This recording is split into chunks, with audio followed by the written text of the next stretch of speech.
গিয়েছিলাম, আল্লাহ আমারে তার বাড়িতে নিয়েছিল, তার সাথে মোলাকাত হয়েছে, দেখা সাক্ষাৎ হয়েছে, কথাবার্তা হয়েছে, জান্নাত জাহান্নাম সবকিছুই দেখেছি।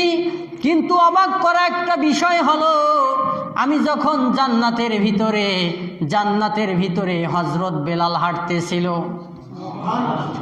ও বেলাল, তোমার সাথে জান্নাতের ভিতরে কথা হলো আমার, আমি তোমারে ডাকলাম, তুমি হাঁটতেছো, তোমার জুতার ধ্বনি আমার কান পর্যন্ত চলে আসলো। হেরে বেলাল,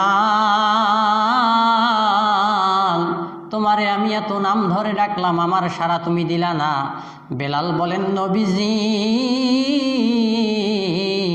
আমি তো যাই নাই, আমি দুনিয়াতে আছি, জান্নাত কখন গেলাম, কখন আপনার সাথে আমার দেখা হলো, আপনি ডাকলেন শুনলাম না। আমার নবী বলেন, বেলাল তুমি জান্নাতের ভিতরে আমার আগে আগে দৌড়াও, জুতা পায়ে দিয়ে আমি পিছন থেকে ডেকেছি, তুমি সাড়া দেও নাই।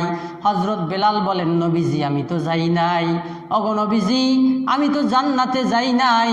আমার নবী বলেন, বেলাল তোমার কি এমন পার্সোনাল আমল আছে যেই আমলের কারণে আমার আল্লাহ দুনিয়াতে থাকা অবস্থায় তোমাকে জান্নাতে আমার সাথে দেখা করিয়েছে?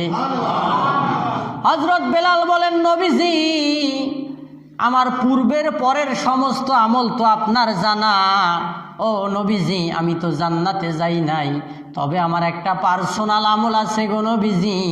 যখনই আমি নতুন করে অজু বানাই, নতুন করে অজু করি, এই অজু করার সঙ্গে সঙ্গে 2 রাকাত তাহিয়াতুল অজুর নামাজ আদায় করি। আমার নবী বলেন, এটাই তোমার পার্সোনাল আমল, এই আমলের কারণে আমি জান্নাতে তোমাকে দেখেছি। এই আমল বন্ধ করবা না, যতদিন থাকবা এই আমল চালিয়ে যাবা। এইটার সাউন্ড নাই, তুমি যতদিন থাকবা এই আমলটা বন্ধ করিও না, ঠিক আছে? এই আমল বন্ধ করিও না। হযরত